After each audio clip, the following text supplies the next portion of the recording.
Welcome to Philosophy of Value Workshops, number 12 of series 13. The question for today is, why do values and ethical values need to be internally justified? Reading from one of my works, The Pursuit of Value, chapter 5, section 5. The underlying question of these workshops is, what can we do with human existence as consciousness? We have focused on consciousness as where fundamental questions of human existence can be asked. These questions aren't primarily about knowledge, psychology, health, or physical conditions, but we have located them within a sphere of value activities that includes ethics, morals, meaning, purpose, religion, romance, and aesthetics. So we have been defining value and asking why it is the kind of thing that can do what we want it to. Today we are asking more specifically, why do values and ethical values need to be internally justified? And this will provide us with a still deeper understanding of value. Yet firstly, to justify something means to see it as right, good, whole, valid, complete, or correct. And these different meanings apply to the different kinds of things that we are justifying. We will briefly look at some of these below. But everything and every system needs to be justified according to its own criteria of judgment. That is, before its relevance is judged within a wider context and practice or of life. Yet a system like logic, for example, must be validated or justified by its internal principles, not by human thought or psychology that Gottlob Frege rejected as psychologism. And physics cannot be justified by logic, but by a posteriori empirical evidence that is contingent. And notably, ethical and moral values also cannot be justified by logic, reason, or empirical matters of fact. This principle is strongly argued by Hume's is-ought distinction, More's naturalistic fallacy, Richard Hare's anti-naturalism, and Mackie's argument that there are no objective values. Hume showed that a prescriptive moral ought can't be derived from a factual is, nor morals from reason. And More's naturalistic fallacy argued that the moral good should not be confused with or derived from natural states like the pleasant or the desirable. These considerations lead to three reasons why values and ethical values need to be internally justified. Firstly, as earlier, trivially, everything needs to be justified internally according to its own criteria. Secondly, as above, cognition, affect, and volition cannot justify values and ethical values in any of their expressions in religion, nature, biology, neurology, fact, or reason. Yet we'll be looking at some interesting forms of these arguments shortly. And thirdly, as outlined last week, values and ethical values need to be internally justified due to the way that values are justified reflexively and reflectively in intrinsic value, and because value can do what we want it to. These constraints can be described as ontological parameters of value. We will return to this point soon after examining some alternatives noted above. The first of these alternatives is to examine nature, which can be given different interpretations. One of these is biology in the form of genetics, which does extrude values and guides behavior. But standard objections to it providing moral values include arguments of Moore and R.M. Hare. The complexity of human and moral life also outstrip the possibilities that biology can offer. And moral values must also be chosen rather than being determined by nature. Other interpretations of nature include nature as the Stoic guide to human life and behaviour, and Hume's eschewing of fact and reason left him depending upon the beneficence of nature. Another version of nature is that of natural science, as in Edward O. Wilson's notion of consilience. But the view of nature that we'll look at more closely today is found in Philippa Foot's interpretation of human flourishing and the virtues of virtue theory. But to get there, we'll start with A.J. Ayer's emotive theory of ethics that others, as well as he himself, later rejected.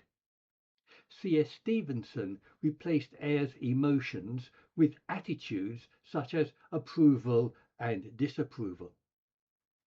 And R.M. Hare further refined the theory with the idea that moral judgments are essentially prescriptive, prescribing or recommending a course of action to oneself and others. Agreement can be found here between Hare's self-prescribing ethics and value theory ethics, except for his qualifications of ethical action as needing to be universal and as prescriptions for others, as well as, of course, his omission of value as a central guiding principle. Foot rejected these subjectivist theories, insisting that there must be some restriction on the content of a principle. I agree, but disagree with the nature of that content and how Foot establishes it as a moral principle. She turned to the apparent objectivity of virtues and vices in both virtue theory ethics and in social behaviour to show that, for example, justice is objectively good, and that there was something factual about rudeness that made it rude. Her focus on virtues like justice gave her a way of claiming an objective basis for morality, because vices are bad for human beings and virtues are qualities which human beings benefit from. In her work Natural Goodness, Foot argues that moral goodness is a kind of natural goodness, and what makes us good and not defective as human beings is that we are organisms living according to our nature as members of the species of Homo sapiens. One problem that Foot tackles is it is sometimes better for the individual to act in a way that virtue forbids. In order to cater to such exceptions, Foot denied Kant's categorical and universal moral prescriptions, and she published a paper entitled Morality as a System of Hypothetical Imperatives. That morality also required some affective or evaluative initiative of the individual. This leeway that Foot gives to individual action leads her to describing moral constraints with the idea of inescapability instead of Kant's categorical and universal necessity. And this is how I also describe the conditional constraints on moral action in value theory ethics. And both Foot's and value theory resolve the supposed conflict between morality and rationality. That is, on both these two views, reason can work out what are the most basic human needs that people should live by. This is another comparison between Foot's natural goodness and value theory ethics, that both use reason to work out what should be done and refer to the world to know what that is. But Foot appeals to an aspect of the natural world that may not always be appropriate. This is because what counts as moral action doesn't necessarily follow from any conception of what it is to be human. It follows from an affirmation of value guided by the pursuit of value expressed as best it can in the world. And it can be seen from this that Foot still leaves unexplained the underlying motivating and guiding moral principle that is given in value theory ethics as value or the will for value, that regards the highest values as the highest values of which we can conceive that are decided upon with the best criteria that we can find. We previously saw that one of the ways that Kant's cognitivist theory of ethics failed was that although reason is internal to mind, reason is not internal or ontologically synonymous to value. Thomas Metzinger's ethical theory of consciousness also comes close to aligning with value, but fails because the requirements of consciousness need not be the same as value choices. Foote's ethics of human nature similarly fails because it is also not internal to value. But the position advocated in this paper is that the problems of appealing to reason, consciousness, and nature, or other alternatives, can be resolved by referring to the internal structure of value. But this is a pragmatic means of internal justification, not an internal one as implied here. Yet we can nevertheless repeat what we said last week about ethics providing its own foundation, both because ethical principles are values and because such is called for by leading philosophers such as Hume, Nietzsche, J.N. Findlay, Ronald Dworkin, Bernard Williams, and Dale Hobbes. Bernard Williams makes this point when he says, Nietzsche rightly claims that morality demands to be understood as self-sufficient, unquote. And Dworkin speaks of the independence of morality as a separate department of knowledge. Dworkin's particular reference to knowledge need not negate either the independence required of ethics or the primacy of value. And prefiguring the ideas of the will to value and a sufficiency of value, Kant unexpectedly agrees, saying that we have to develop the notion of a will which deserves to be highly esteemed for itself and is good without a view to anything further, unquote. Yet Kant tried to do this, as we said, with the faculty of reason, which is both objective and subjective or internal to the agent. But reason is internal to the mind of the agent, but it isn't internal or necessarily engages value. And Kant's notion of the good will is a conformity of the will with a universalizable maxim. Yet, as implied above and by Kant, not only is ethical theory required to be self-sufficient, but also particular states of value, morals, and meaning. The idea of moral fortitude, for example, calls for a certain independence from cognitive and social support. And notably, Aristotle qualifies eudaimonia as self-sufficient, which is a moral concept that implies value.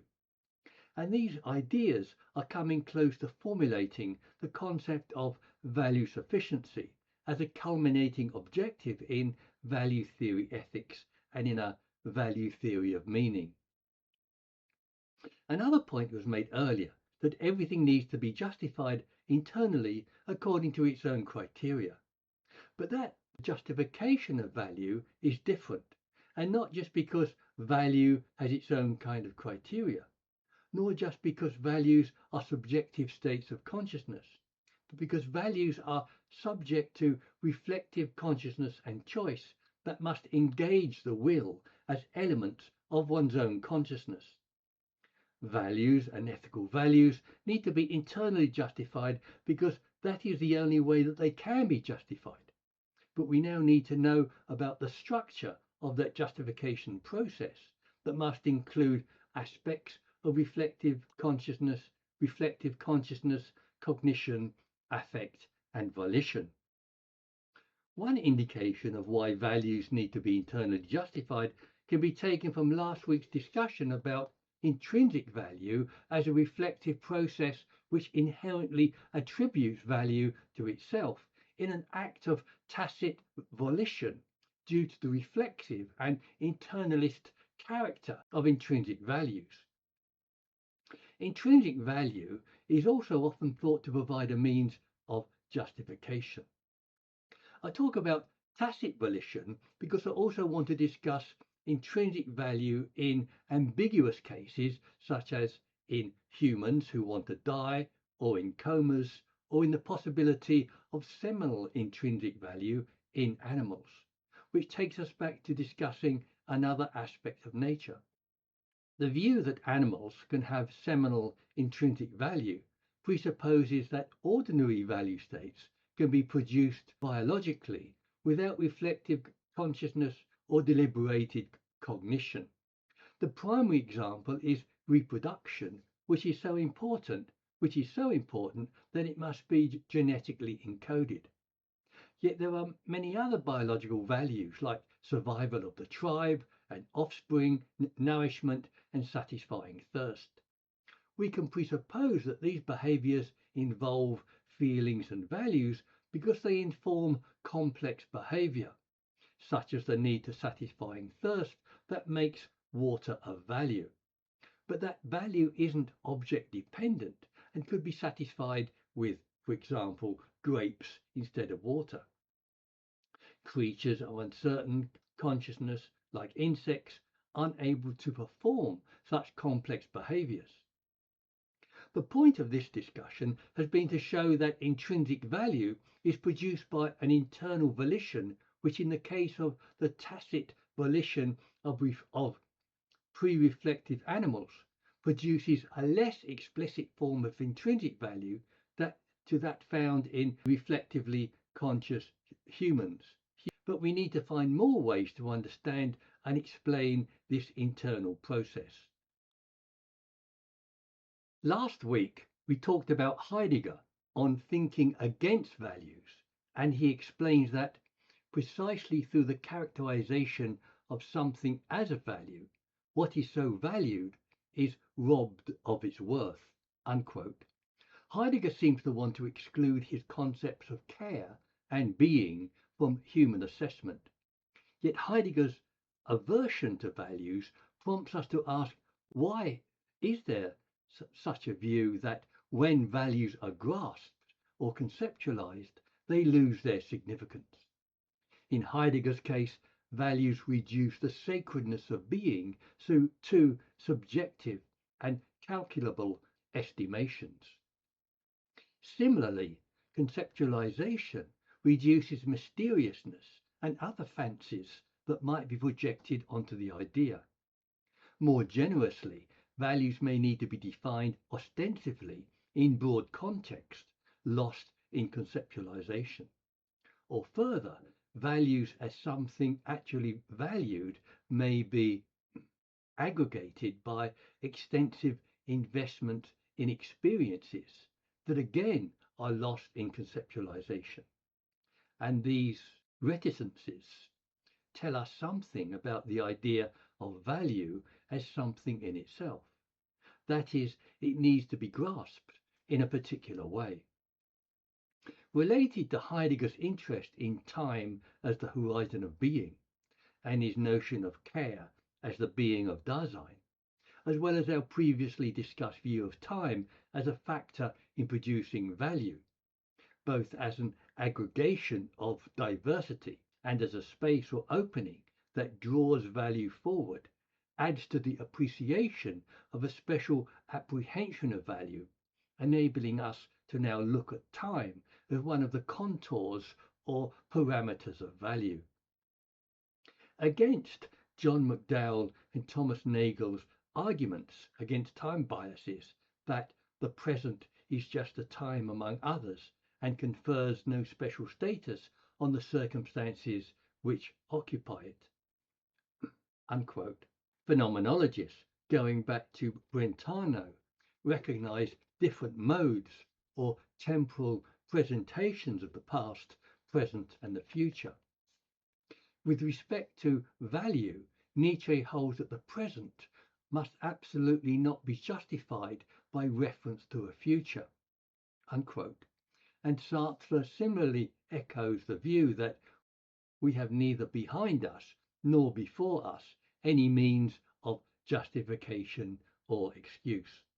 Yet he typically seems to contradict himself 500 pages later by also saying that life itself requires a meaning which only the future can give to it. And he underlines the point by saying that death is that which on principle removes all meaning from life, because he goes on to say As above, like suicide, it is an act of my life. Indeed, it itself requires a meaning which only the future can give to it. Unquote. Sartre is a non-cognitivist who evidently subscribes to a teleological and hence a cognitivist account of meaning. This may only reveal Sartre's pique against Heidegger's concept of authentic being towards death. It might indicate a more nuanced relation between value states and supporting cognitive frameworks that we must examine shortly. Yet opinion may be divided over whether time is a parameter of value, which can present it in a special light. But in my view, only genuine phenomenal experiences such of value such as value can be obtained in the present, whereas future experiences must be cognitivist conceptions of experiences that cannot begin to apprehend the phenomenal content of value. So we have now discussed ontological, practical, natural, and temporal parameters that require internal value justification. Yet before reviewing cognitive parameters, we can look at what can be called a logical parameter expressed in my principle of the non-transferability of value. The principle of the non-transferability of value is that value produced in one set of circumstances cannot be transferred wholesale to another set of circumstances which lack the original reasons to value. A practical example is the value of water to someone dying of thirst. But water is of less value in circumstances where water is in abundance. This is because things don't have objective or intrinsic value that is carried from circumstance to circumstance. Using the language of economics, we could say that value isn't fungible or it's not transferable. Different arguments support this view, such as the fact value and Hume's is-ought distinction, as well as Mackie's rejection of objective values and Ralph Perry's argument that values must always be held by someone. But cases may be cited which are exceptions to this principle, such as the intrinsic value of consciousness.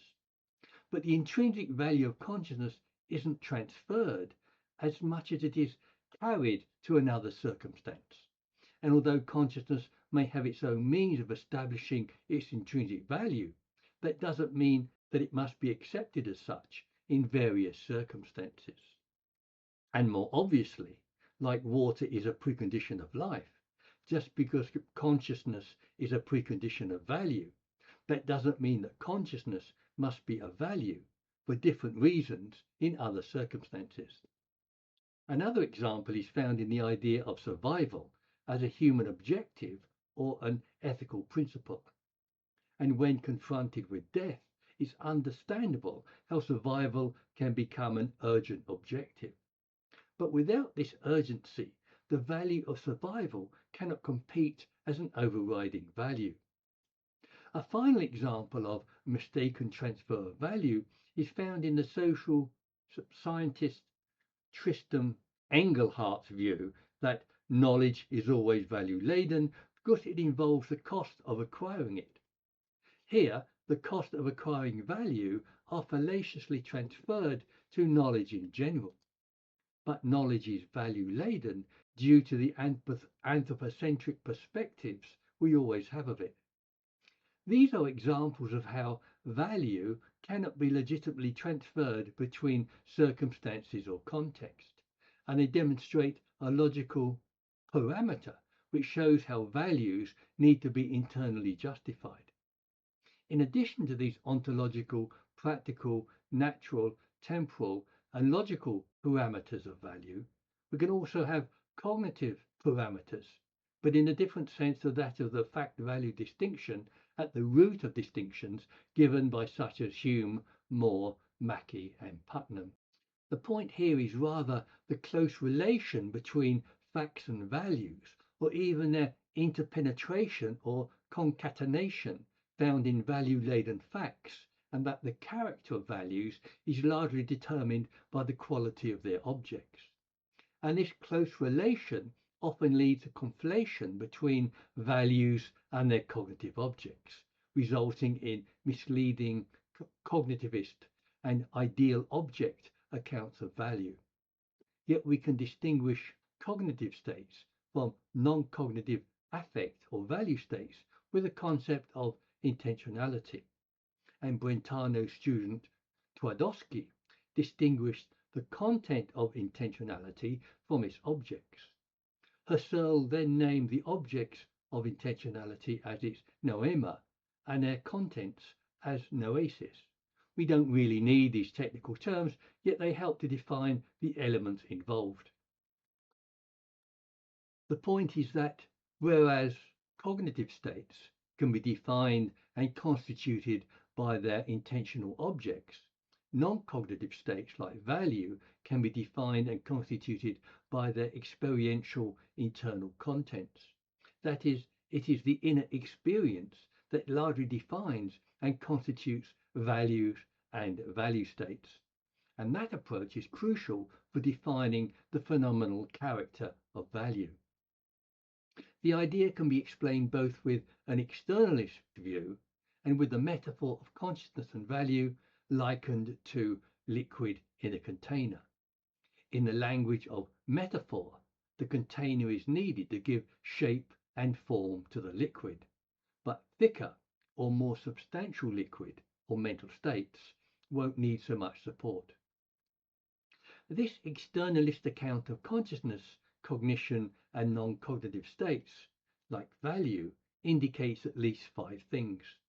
1, that it is the inner value state that justifies and determines a need of external cognitive support. 2, that this relation shows cognition to be only a means to an end that is a value experience. 3, that there is a close and complementary relation between cognitive and non-cognitive value states. 4, that although these states are closely related, they can be separately identified. And 5, as argued elsewhere, there is a preference for the independence of value states from cognitive support. This preference for sufficient value also calls for less dependence on the support of cognitive frameworks.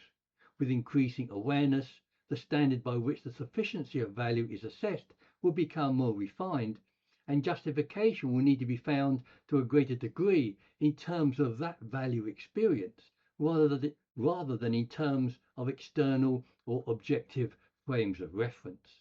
This is another argument why values and ethical values need to be internally justified. This thesis has numerous implications for human life, on which I can only give 3 instances. 2 are from Sartre, and 1 is from an ancient view that is also expressed in modern terms. Firstly, Sartre repudiates the spirit of seriousness, which takes the subjective values to be objective, to avoid freedom and responsibility, such as in saying, in bad faith, that I have no choice. This is a case of justifying action with the external and supposedly objective facts and value that I have no choice. Secondly, Sartre also speaks of erroneously appropriating objects instead of realizing their symbolic meaning, and he recognizes that some objects have a supportive function, albeit an inauthentic function. But he doesn't focus on either different modes of consciousness or the relation with such objects. I've attempted to make up for this omission in this and other studies.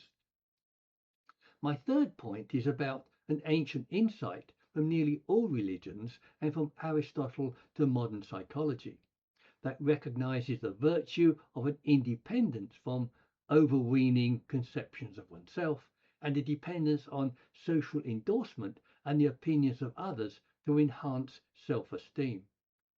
Examples of such are ubiquitous, but so are instances of its abrogation. The tendency to interpret praise as a means of self-esteem and to succumb to flattery is so pervasive that it cannot be recognized in most cases, and as previously argued, thereby appears to be an aspect of the ontological structure of consciousness and value, even going back to biological origins.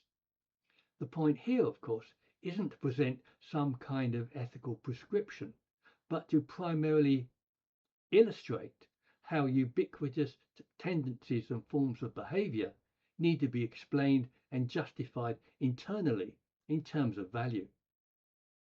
In conclusion, we can reiterate why values and ethical values need to be internally justified.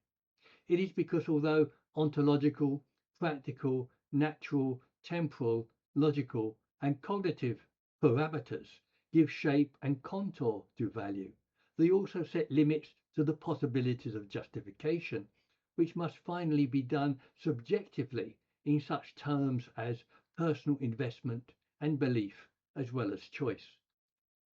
Ontological parameters include reflective consciousness and choice, as well as variations on the fact-value distinction.